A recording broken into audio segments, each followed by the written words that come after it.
Kalbimde bir ev var, gizli bir diyar.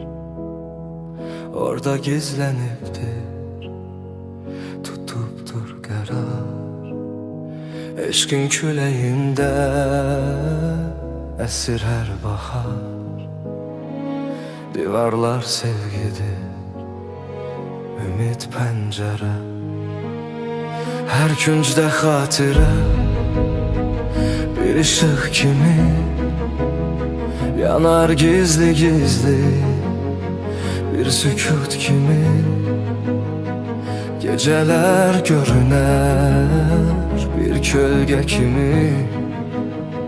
Kalbimin evinde yaşar arzular. Ne külək ne tufan uçurabilmez.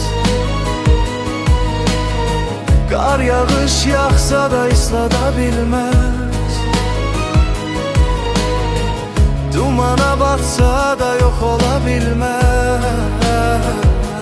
Çünkü temelinde saf sevgi vardı.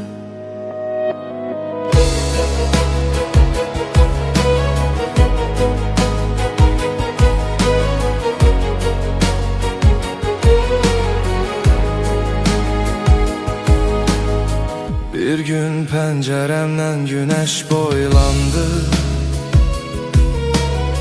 Kalbim yeniden nura boyandı. Rengarenk arzular bir bir oyandı. Artık ünvanı tapmıştı sevgim. Ne külək ne tufan uçurabilmez. Kar yağış yağsa da ıslatabilmez. Dumana batsa da yok olabilmez. Çünkü temelinde saf sevgi vardı.